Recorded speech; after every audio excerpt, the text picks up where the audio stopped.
నమస్కారం. శ్రీవార్త న్యూస్కి స్వాగతం. కూటమి సభ్యులే నా కుటుంబ సభ్యులు అని ఎమ్మెల్యే కందికుంట వెంకటప్రసాద్ పేర్కొన్నారు. ఆదివారం పీవీఆర్ కళ్యాణ మండపంలో ఏర్పాటు చేసిన కూటమి సమ్మేళన సమావేశానికి ముఖ్య అతిథిగా హాజరై ఆయన పై విధంగా పేర్కొన్నారు.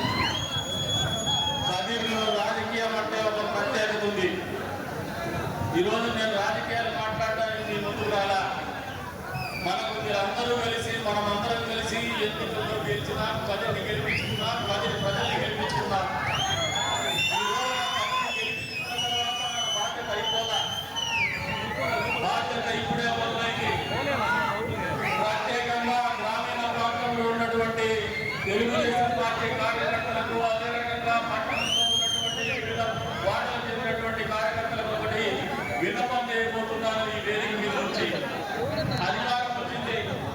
అధికారం వస్తే చెలాయిస్తున్నారు. ప్రజలకు దగ్గర కావాలా, మనం ప్రజలకు మంచి చేయాలా. ఎక్కడ కూడా దౌర్జన్యానికి పాల్పడడం, ఎక్కడ కూడా ఆధిపత్యం చెలాయించే ఆలోచనతో ఉండదండి. మనమందరికీ ఒకటే ఎన్నికలు కాగానే మామూలుగా పార్టీలో ఎమ్మెల్యే గెలిస్తే వచ్చేటువంటి డిమాండ్ ఏంటంటే పెద్ద స్థాయిలో మీరు ఎవరు ఆలోచన చేయరు. గ్రామాల్లో వాలంటీర్ వ్యవస్థను అనిమేటర్ పోస్ట్ అంటారు, ఫీల్డ్ అసిస్టెంట్ అంటారు, టెక్నికల్ అసిస్టెంట్ అంటారు. మీ అందరికీ ఒకటే విజ్ఞప్తి చేస్తున్నా, గ్రామాల్లో మీకు గ్రామ కమిటీలు ఉన్నాయి, బూత్ కమిటీలు ఉన్నాయి, నాయకులు ఉన్నారు. మీరందరూ కూర్చొని ఒక ఏకాభిప్రాయానికి వచ్చి ఒక తీర్మానం ఇస్తే ఆ తీర్మానం ప్రకారమే అమలు చేస్తాడు. మీకు ఈ వేదిక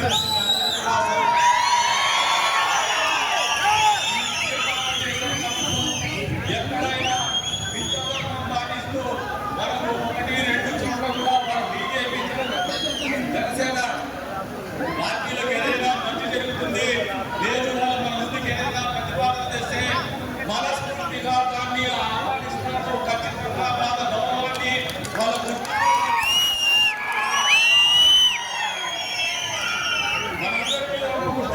ఉంది. ఎందుకంటే గదే రాజకీయంలో ఎప్పుడు కూడా ఎవరు కూడా ఇంత ఓటుగా 20 సంవత్సరాల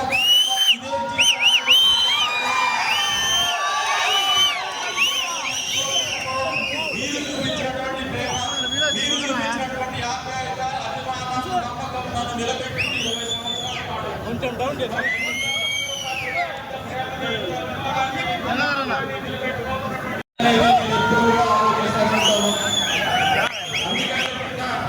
గతంలో చూసినటువంటి ప్రసాదం కంటే కూడా భిన్నమైన ప్రసాదం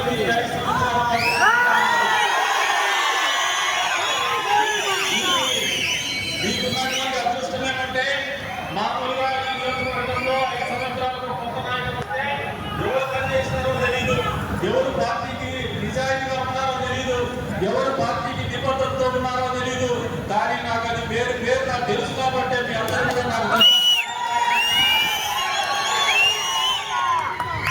ఎంతో మంది జీవితాలు కోల్పోయాడు, ఎంతో మంది టైం కోల్పోయినాడు, ఎంతో మంది డబ్బు కోల్పోయినాడు, ఎంతో మంది కుటుంబాన్ని కూడా కోల్పోయినటువంటి పరిస్థితుల్లోనే మనకి ఎదుటే వచ్చింది అనేది వాస్తవమని తెలుగుదేశం పార్టీ కార్యకర్తలు వేస్తున్నారు.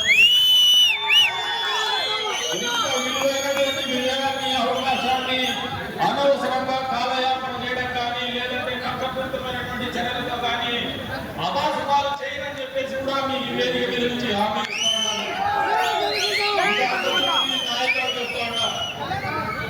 ప్రజాస్వామ్యంలో ప్రజల తీర్పు అంతిమంగా గెలుస్తుంది, ప్రజల అభీష్టం అంతిమంగా గెలుస్తుంది. ఇంకా పట్టుమని 15 రోజులు లేదు, అప్పుడే పర్యటనలు చేస్తూ ఉన్నారు, ప్రయత్నాలు చేస్తూ ఉన్నారు. మా మీద ఒత్తిడి రకరకాల మాధ్యమాల ద్వారా తేవాలని చెప్పేసి ఆలోచన చేస్తూ ఉన్నారు. మీకు బుద్ధి జ్ఞానం ఒళ్ళు దగ్గర పెట్టుకునేటువంటి మార్గం ఉంటే ఎందుకు చెప్తున్నారంటే, ఎన్నికల్లో కష్టపడినటువంటి వాళ్ళు ఉంటారు, ఆశయాలతో బతికినటువంటి వాళ్ళు ఉంటారు, అభిష్టాలు పెట్టుకునేటువంటి వాళ్ళు ఉంటారు.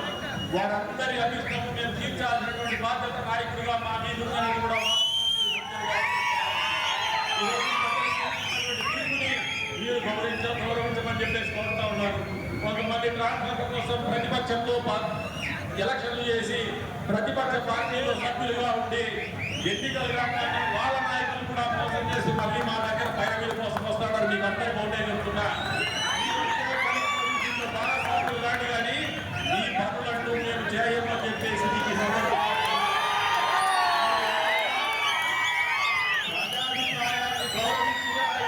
అన్ని మూసుకొని మళ్ళీ ప్రజల మంగళం తెలిసే విధంగా మేము పనిచేసుకోమని చెప్పేసి కూడా మీకు ఆలోచన కానీ అడ్వైజ్ గా చేస్తా ఉన్నాను.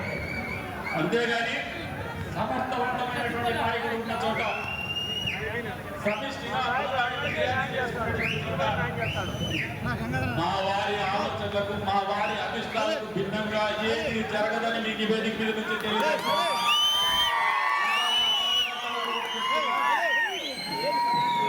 ఈ విజయం అనేది ఏదో పక్క నియోజకవర్గాల్లో ఉన్న 30,000 40,000 గాలివాటంలో వచ్చినటువంటి విజయం కాదు. మీరు ఒకసారి గమనిస్తే పెద్దిరెడ్డి రామచంద్రారెడ్డి పుట్టినలోని